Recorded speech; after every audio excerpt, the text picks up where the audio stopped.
This is the news in brief from the United Nations.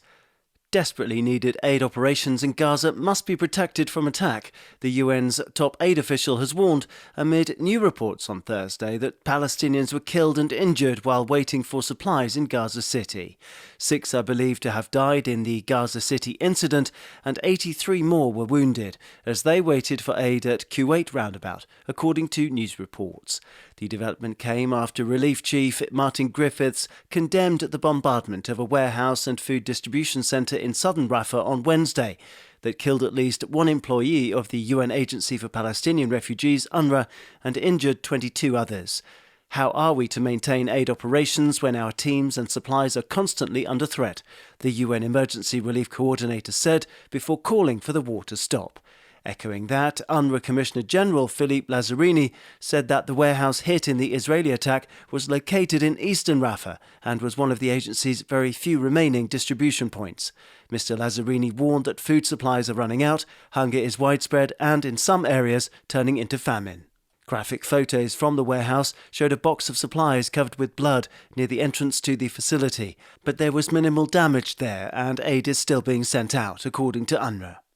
To Haiti, where out-of-control gang violence has created a humanitarian crisis that the UN aims to alleviate with the creation of an airbridge to neighbouring Dominican Republic.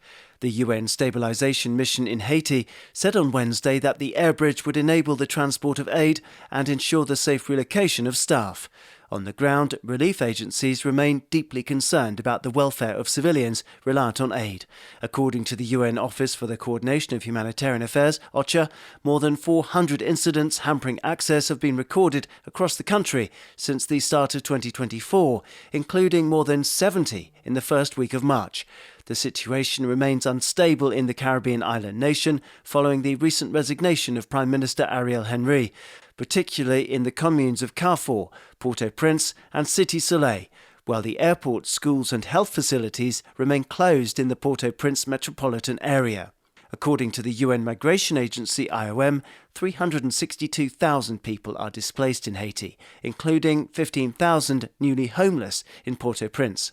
The UN World Food Programme has delivered 75,000 meals to people affected by the recent violence. Some 5.5 million people, almost half the population, need humanitarian aid.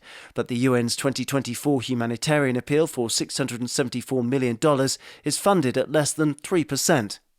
Our world has the capacity to feed everyone, but more than 780 million people still suffered chronic hunger last year, with climate change one of the main reasons why, the UN's Deputy Human Rights Chief said on Thursday. In a call to all countries to improve levels of welfare protection to people in need, Nada al-Nashif warned that vulnerable communities had few defences against heat waves, droughts, sea level rise and flooding, all linked to the climate crisis.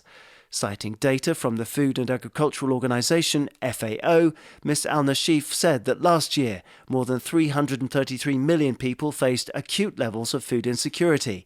That's an increase of almost 200 million people compared with pre-pandemic levels. Others faced famine and even starvation in 2023, she told the Human Rights Council in Geneva. Instead of meeting our Sustainable Development Goal of zero hunger by 2030, FAO estimates that in 2030, despite some progress, almost 600 million people will still be suffering from hunger. Solutions to the hunger crisis include greater investments in food security by governments, the Deputy High Commissioner insisted.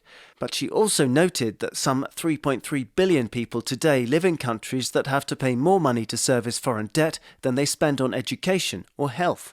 Daniel Johnson, UN News.